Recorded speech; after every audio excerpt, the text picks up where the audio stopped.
আল্লাহ বলেন আমি তোরে এত মায়া করে বানাইছি, আমি আল্লাহর ছেলে নাই মেয়ে নাই, আমি আল্লাহ ওয়াহদাহু লা শারীকা লাহ, আমি আল্লাহ এত একা, আমি আল্লাহ তোরে এত আদর করে বানাইছি, আমি আল্লাহর ছেলে নাই যে আমাকে আব্বু বলে ডাকবে, আমার মেয়ে নাই যে আমাকে আব্বু বলে ডাকবে, আমার স্ত্রী নাই যে আমাকে স্বামী বলে সম্বোধন করবে, আমি আল্লাহ বড় আদর করে বানাইছি মানুষ, আমি আল্লাহ পাক তোরে কথা বলার শক্তি দিলাম, তুই এখন আব্বুকে আব্বু বলে ডাকো, তোর আম্মুকে আম্মু বলে ডাকো, তুই যখন আব্বুকে ডাক দাও বাবার কলিজাটা ঠান্ডা হয়ে যায়, তুই যখন আম্মুরে একটা আম্মুকে ডাক দাও কলিজা ঠান্ডা হয়। এই আল্লাহর বান্দারা, যুবক বাবার একটু নিজের বিবেকরে নাড়া দাও। একদিন আম্মা জান আব্বা জানের সাথে ঘুমাচ্ছে রাতের বেলা, হঠাৎ বাবায় তাকায় দেখে মা ঘুমায় না, বালিশে মাথা লাগায় গুন গুন গুন গুন করে কান্না করে। আব্বাজান জিজ্ঞাসা করে, বিবি তুমি কেন কান্না করো গভীর রাতে? বলে আমার কলিজার মধ্যে দাউ দাউ করে আগুন জ্বলতেছে, বিরহের আগুন। বলে কি বলো? কয় তোমারে বলিয়া লাভ নাই, কয় বলো। বলে আজকে প্রায় একটা সপ্তাহ হয়ে গেছে আমার সন্তান আমারে আম্মু বলে ডাক দেয় না। স্বামী জিজ্ঞাসা করে, বিবি তোমারে তোমার সন্তান আম্মু বলে ডাকে না কেন? মা ডাক দিয়ে কয়, ও স্বামী, আমার এক সপ্তাহ আগে সন্তান একটা অন্যায় করেছিল, আমি একটা ধমক দিছি, সন্তান অভিমান কইরা আর আমার দিকে তাকায় না। বাবায় বলে, বিবি তুমি আরামে ঘুমাও, খানা খাও, এত টেনশন কেন? তোমার সন্তান আজ না কাল তোমার এসে ডাকবে, তোমার কাছে এসে বলবে। মা কান্না করে আর বলে, স্বামী, সন্তান দেখি ঘরে আসে, নিজের খানা নিজে লয়া খায়, কিন্তু আমার দিকে তাকায় না। সন্তান আসে, বাসায় আইসা বের হয়ে যায়, আমারে আম্মু বলে ডাক দেয় না। আমি যতই চেষ্টা করি ঘুমাবো, আমার ঘুম আসে না আমার চোখে। খানার প্লেট নিয়ে বসি, আমার খানা ভেতরে যায় না। আমার কাছে ঘুমের থেকে, খানার থেকে ওই বাবার আম্মু ডাকে এত মজা। আমার সন্তান আমার একবার আম্মু বলিয়া ডাক দিলে আমার কলিজা ঠান্ডা হয়ে যায়। এ কক্সেস বাজারের মানুষ, আরে তোমারে তো তোমার মা বানায় নাই, তোমাকে তোমার বাবায় বানায় নাই। মাত্র তোমার মা বাবা একটু জামা কাপড় আর খানা দেয়, সেই মা সেই বাবা তোমার একটু আব্বু আর আম্মু ডাক না শুনলে পাগল। তুমি ডাক না দিলে মায়ের কলিজা ভরে না, বাবার কলিজা ভরে না। একটু চিন্তা করো, যিনি তোমারে আমারে বানাইছে ওই আমার মাওলা কত আদর করে বানাইছেন। তোমার আমার মতো কত মানুষ দেখি মুখ দিয়া কথা বলতে পারে না, চোখের পানি ছিঁড়ে কাঁদে। আরে কত মানুষ দুই চক্ষু দিয়া দেখে না, কারো হাতে সমস্যা, কারো পায়ে সমস্যা। আল্লাহ তোমারে আমারে সুন্দর চক্ষু দিলেন, চেহারা দিলেন, হাত দিলেন, পা দিলেন। আল্লাহ এত আদর করে বানাইয়া বলে, বান্দা তোরে কথা বলার শক্তি দিলাম, মাকে মা বলে ডাকবি বাধা নাই, বাবাকে বাবা বলে ডাক বাধা নাই। ওরে তোর মা তোর ডাক শুনলে খুশি হয়, তোর বাবায় ডাক শুনলে খুশি হয়। আমি আল্লাহ তো তাকায় থাকি, তোর জিব্বা দিয়া যে কথা বলে, জিব্বাটা তো আমি বানাইছি। এই জিব্বা দিয়া কথা বলার শক্তি তো আমি দিছি, তোর মা বাবায় দেয় নাই। তুই আমার দেওয়া জিব্বা দিয়া যখন মাকে ডাকো, বাবাকে ডাকো, আমি আল্লাহ কুদরতের নজর দিয়া তাকায় থাকি। তুই কখনোই মা বাবার ডাকের মাঝে একবার আল্লাহ বলে ডাক দিবি। আমি অপেক্ষায় থাকি রে সন্তান, ওই মা বাবারে ডাকো, বাধা নাই। আমি আল্লাহ কি অন্যায় করলাম, আমার একবারও কেন ডাক দাও না?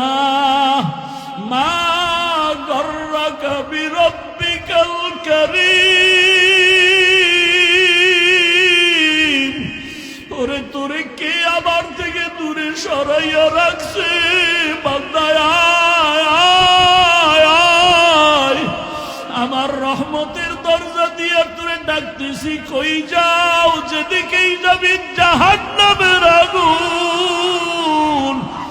ওরে আমার দরজা, রহমতের দরজা, ফিরিয়া আসরে গোলাম। আমার রহমতের দরজা ছাড়া দরওয়াজা নাই। আমি আল্লাহ তোরে এত আদর করে বানাইছি, একটু ভাবতে থাক আমি আল্লাহকে। আমি আল্লাহকে চিনার জন্য আমেরিকা লন্ডন যাওয়ার প্রয়োজন নাই, বরং আমি আল্লাহকে যদি খুঁজো, নিজের নিয়ে একটু ফিকির কর। ওয়াফি আনফুসিকুম আফালা তুবসিরুন। নিজের মধ্যে তালাশ কর আমার মাওলা কই, আমার মাওলা কেমন কুদরতের মাওলা। এত সুন্দর চেহারা দিলেন, এত সুন্দর চক্ষু দান করলেন, জবান দিলেন কথা বলার জন্য। আমার আল্লাহকে তালাশ করতে বান্দা দূরে যাওয়া লাগবে না। ওয়া নাহনু আকরাবু ইলাইহি মিন হাবলিল ওয়ারিদ ওয়া হুয়া মাআকুম আইনামা কুনতুম। ও বান্দা, তুমি যেদিকেই তাকাও না কেন আমি আল্লাহকে ফাঁকি দেওয়ার সুযোগ নাই। ফাআইনামা তুওয়াল্লু ফাসাম্মা ওয়াজহুল্লাহ। हर रंग में तू, हर बू में तू, हर जा में तू, हर दम। हर रंग में तू, हर बू में तू, हर जा में तू, हर दम। देखता हो जिधर चाहता हो आपके रहम करम। देखता हो जिधर चाहता हो आपके रहम करम। तू दिल में तू आता है समझ में नहीं आता। तू दिल में तू आता है समझ में नहीं आता। बस जान लिया मैं तेरे पहचानो यही है। बस जान लिया मैं तेरे पहचानो यही है।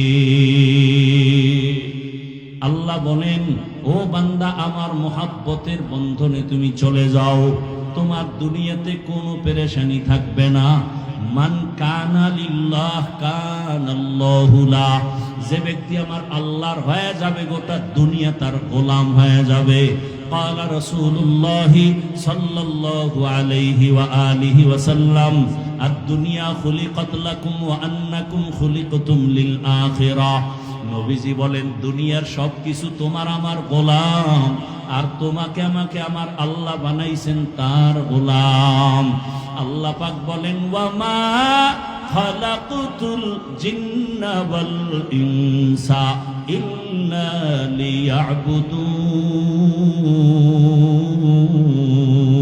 লিয়াবুদুন। মা খালাকুতুল জিন্না ওয়াল ইনসি বাখা জুজ ইবাদাত মিস্তে মাকসুদ আজ্জাহা।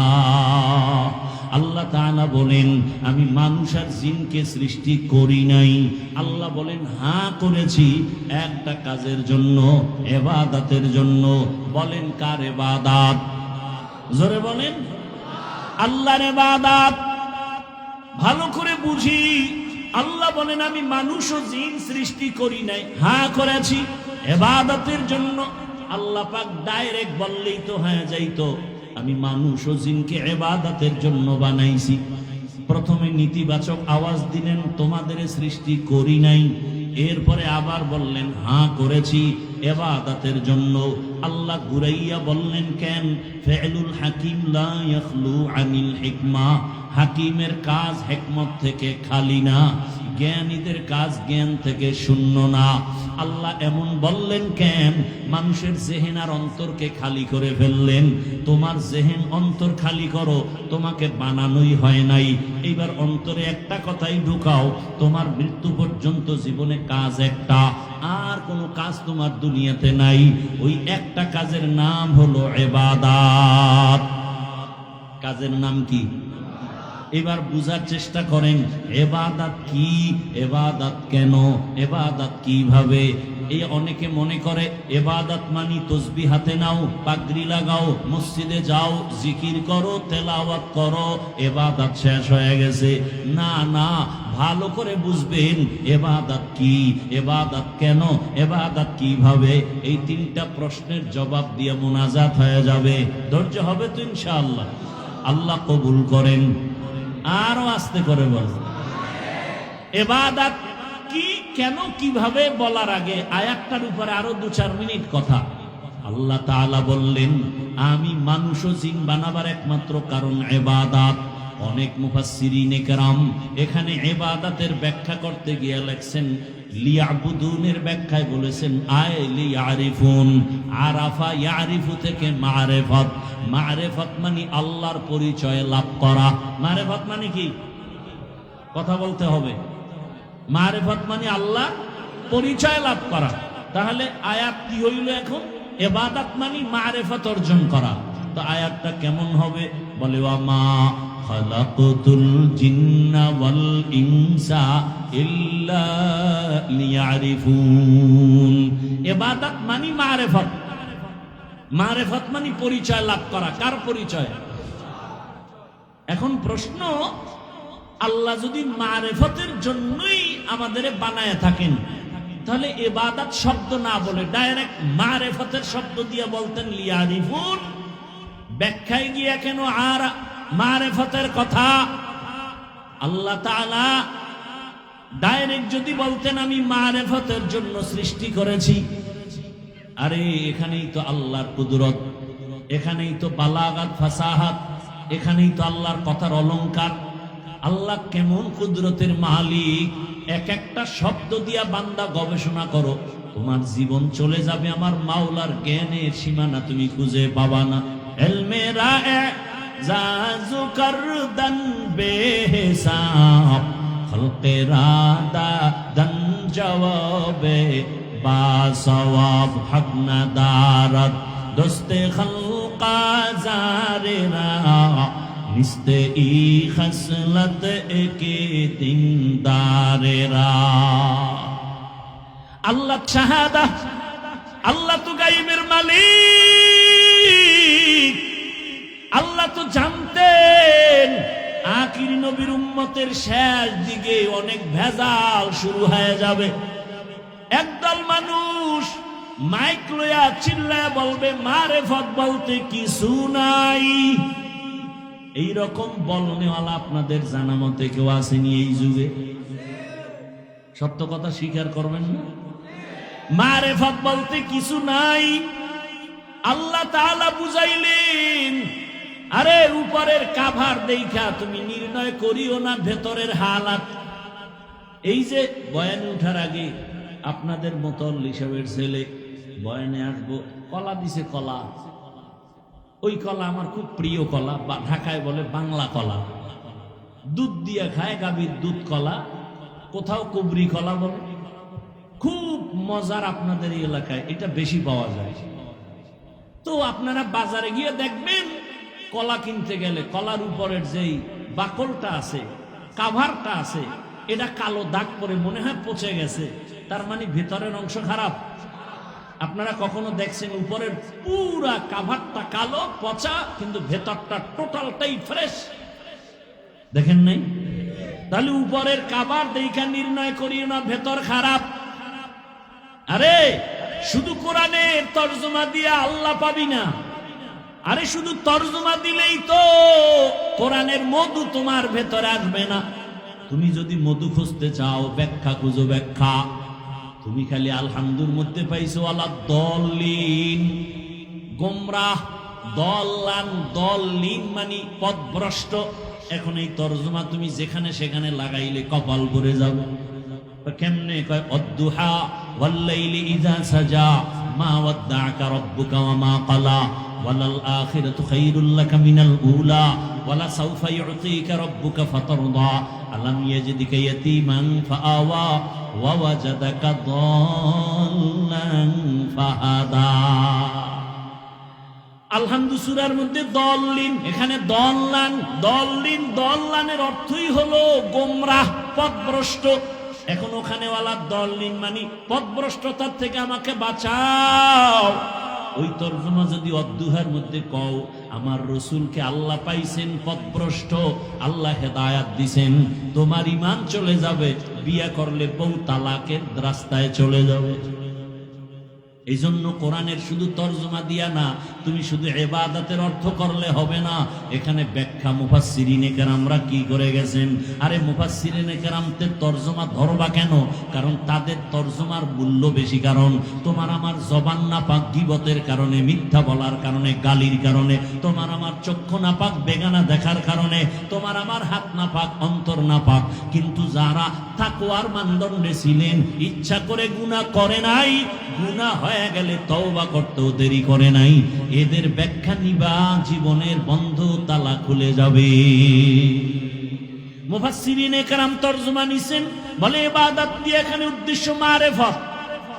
মারিফত তার মানে হলো, যারা বলে মারিফত বলতে কিছু নাই, প্রমাণ হয়ে গেল তারা মূর্খ, ধর্মান্ধ। আল্লাহ পাক এই আয়াতে বুঝায় দিলেন, আমি মারিফতের জন্যই মানুষ বানাইছি। মারিফত মানে পরিচয় লাভ করা। কার পরিচয়? এখানে আরেকটা প্রশ্ন, আরে ভালো করে বুঝেন, আল্লাহ ডাইরেক্ট মারিফত বলেন না, ইবাদত দিয়া কেন বুঝাইছেন? মারিফতের লাইনে আরেক দল আছে, ভণ্ড। আছে না নাই? একদল ভণ্ড যারা মারিফত মানে না, আরেক দল ভণ্ড যারা মারিফতের সম্রাট হয়ে বসে আছে, ইবাদত নাই। এরকম নাই? শুধু মারিফতের সম্রাট না, মুজাদ্দিদে জামান, আন্তর্জাতিক বেঈমান। নামাজ নাই, রোজা নাই, তেলাওয়াত নাই, কালেমা নাই, গোসল নাই, কিচ্ছু নাই। আল্লাহ বুঝাই দিয়েছেন ইবাদতের মাধ্যমেই মারিফত। মারিফত যদি অর্জন করতে চাও, ইবাদত ছাড়া মারিফত অর্জন হবে না। শরীয়তরা মুকদ্দম দারে আকনু, মারিফত আজ শরীয়ত নিসতে বেরু, শরীয়ত হো তরিকত হো তমামি, হकीकत में মুহাম্মদ কি গুলামি। ইবাদত ছাড়া মারিফত হয় না বলে কেমন? আমাদের মুরব্বীরা, আমাদের আহলুল্লাহরা উদাহরণ দিয়েছেন, গাভীর দুধের মধ্যে মাখন আসেনি, কথা জানি, গাভীর দুধের ভেতরে ঘি আসেনি, ছানা। এখন এখানে 20 কেজি দুধ আইনে দিল একটা পাত্রে, আর মাইকে বলে দিলাম, এই এলাকার মানুষ, এই দুধের ভিতরে মাখন আছে, ঘি আছে, ছানা আছে। এক বোকা এসে হাত দিয়ে খুঁজতেছে, দেখি পাইনি আধা কেজি। খুঁজতে খুঁজতে খুঁজতে খুঁজতে 24 ঘন্টা পাবে 100 টাকা পাবে। তার মানে দুধের মধ্যে মাখন নাই। বলেন সত্য কথা বলেন, আছে কথাটা কত পার্সেন্ট সত্য? কইটা দেখা যায় না তো। আছে ঠিক, দেখা যায় না। বের করবি কেমনে? মেহনত কর। ঠিক ইবাদতের মধ্যে, শরীয়তের মধ্যে মারিফত আছে, বলে কত পার্সেন্ট সত্য? 1000% সত্য। দেখা যায় না কেন? বলে মেহনত করো। কি মেহনত? বলে তাকওয়ার মেহনত লাগাও। তাকওয়ার মেহনত যখন করবা, তখন দেখবা দুধের মধ্যে মেহনত করো, মেহনত করতে করতে দেখবা মাখন ভেসে উঠেছে। শরীয়তের ময়দানে মেহনত করো, ইবাদতের ময়দানে মেহনত করো, হঠাৎ করে দেখবা মারিফতের দরজা খুলে যাবে। ওয়াল্লাযীনা জাহাদু ফীনা লানাহদিয়ান্নাহুম সুবুলানা ওয়া ইন্নাল্লাহা লামাআল মুহসিনিন।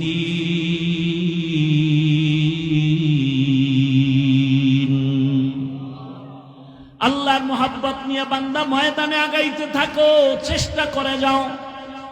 আস-সা'য়ু মিন্নি ওয়াল ইতমামু মিনাল্লাহ। চেষ্টা যদি করার মতো করতে পারো তাকওয়ার লাইনে, দেখবা আল্লাহ একটা রাস্তা খুলবেন না, সুবুলানা আই তুরুকানা, অনেক রাস্তা খুলে দিবেন। রাস্তা একটা না, অনেক। যেই কোন রাস্তা দিয়ে দৌড় দিবা, সামনে গিয়ে দেখবা জান্নাতের দরজা খুলে যাবে।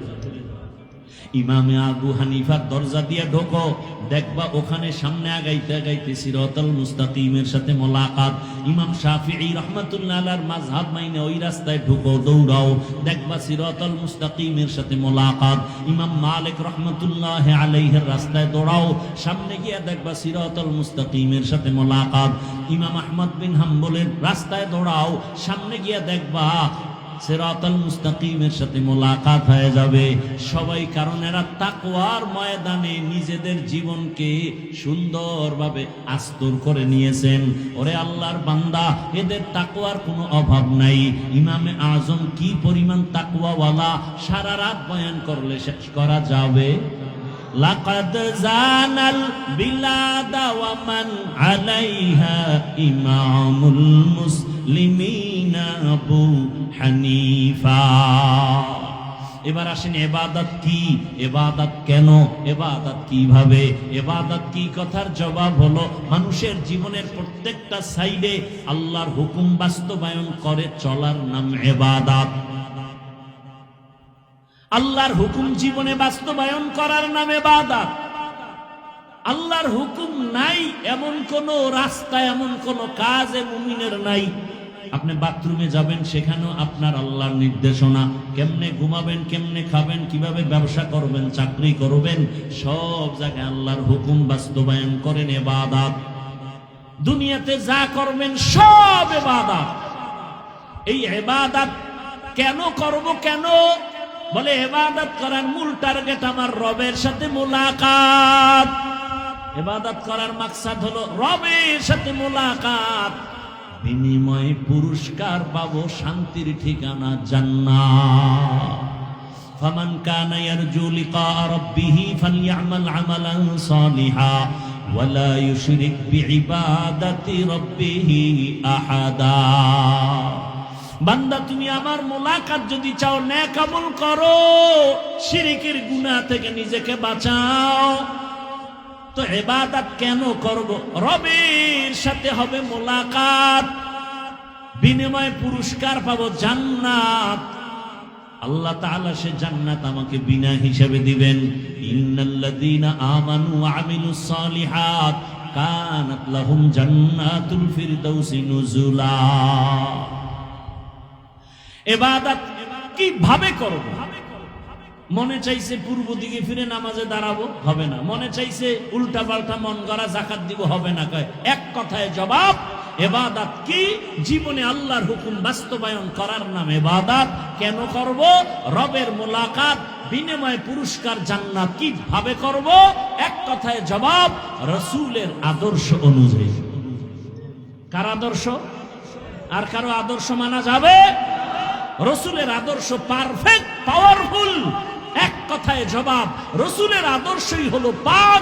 দুনিয়ার বাকি সবার আদর্শ হলো নাপাক। দুনিয়ার সবার আদর্শ একমাত্র নবীর আদর্শই পাক। দুনিয়াওয়ালাদের আদর্শ নাপাক। কেন? বান্দার চোখ নাপাক, অন্তর নাপাক, জবান নাপাক, ওই বান্দা খায়ও নাপাক। তিন বেলা খাইয়া যারা বিড়ি টানে, মদ পান করে, এদের অন্তর বড় নষ্ট, এদের বিবেক বড় নষ্ট, এদের পাক পবিত্রতার কোনো ভালাই নাই। এরে নবীর উম্মতের দল, রাসূলের আদর্শ দিয়াই জীবনটারে পাক করো। কারণ আমার রাসূল এমন পবিত্র জীবন নিয়ে দুনিয়াতে আসছেন। নবীজির ঘাম থেকে মেশকের ঘেরান। কেমন মায়ার নবী আমার, যেই নবী যেখানে কদম রাখেন ওই জায়গা থেকে মেশকের ঘেরান আসে। ও নবীর আশিক উম্মতেরা, ওই নবীর আদর্শ মানার কারণে মক্কার চূড়ান্ত খারাপ মানুষগুলো এত দামি হয়ে গেল। আল্লাহ তাআলা তাদেরকে দুনিয়ায় জান্নাতের সুসংবাদ দিয়ে দিলেন। জান্নাতের সুসংবাদ পাওয়ার পরেও তাদের মধ্যে এতটা তাকওয়া বেশি যে জান্নাতের সুসংবাদ পাইয়াও তারা জীবনভর কান্না করেছে। আবু বকরের কান্না, ওমরের কান্নার ইতিহাস, সাহাবায়ে কেরামের কান্নার ইতিহাস, এমনকি রহমতের নবীরও কান্না। আম্মা জান আয়েশা রাদিয়াল্লাহু আনহা, যেই মায়ের রাসূলের সাথে 6 বছর বয়সে বিবাহ, 9 বছর বয়সে নবীজির ঘরে আসলেন আম্মা জান আয়েশা। 18 বছর যখন বয়স, আম্মাজানের থেকে রহমতের নবী বিদায় নিয়ে চলে গেলেন দুনিয়ায়। দুনিয়া থেকে বিদায় নিলেন। ভালো করে খেয়াল করেন, আম্মাজানের সাথে নবীর বিবাহ 6 বছরের সময়। 9 বছর বয়সে নবীর ঘরে আসছেন। 18 বছর বয়স যখন হলো, তখন নবী দুনিয়া থেকে বিদায় নিলেন। একটু চিন্তা করে বলবেন, আম্মাজান নবীর ঘর করলেন কত বছর? কথা বলেন না কেন? 9 বছর বয়স, টোটাল বয়স কত? 18 বছর। আমার দেশের বহু বোনদের 18 বছরের বিয়েই হয় না, হয় না তো হয় না। আবার লবণের সেটা কাটা গায়ের মধ্যে একদল আবার আইন কইরা কয় বাল্য বিবাহ চলবে না। বলে না, বলে না? আরে বাল্য বিবাহ চলবে না, ও আইনদা তারা তো কি চলবে? আমার সোনার বাংলায় কয় আকাম চলবে, আকাম। বিবাহ চলবে না, আকাম চালাও। আরে আকাম কেমনে করবো? কয় বই বাইর করিয়া ক্লাসে ক্লাসে দিতেছি, দেখ আকাম কেমনে করবি, একটা মেয়ে কেমনে বালেগা হবে, একটা ছেলে কখন বালেগ হবে, কি সিস্টেম হবে তার, এগুলো লেখা লেখা বইয়ের মধ্যে শিখাইবে। এই শিক্ষা নীতি দিয়া এই জাতি জাহান্নামে যাবে, জান্নাত পাবে না। একই অক্ষর, একই বর্ণ স্কুলেও পড়ায়, আমরা মাদ্রাসায় পড়াই স্বর ও স্বরে আ। স্কুলে গিয়া শিখে স্বরে ওতে ওয়াজাগর, আমাদের মাদ্রাসায় এসে শেখে স্বরে ওতে অজু। ব্যবধান আছে না? একই অক্ষর স্কুলে শিখে সরায় আপা, একই অক্ষর মাদ্রাসায় এসে শেখে সরায়াতে আল্লাহ। মাদ্রাসায় এসে কবিতা শিখে রব্বি জিদনি ইলমা, মা বাবার জন্য দোয়া শিখে রব্বির হামহুমা কামা রব্বায়ানি সগীরা। আর স্কুলে গিয়া সেই সন্তানটা কবিতা পড়ে হাম টিম টিম টিম। ঠিক নি?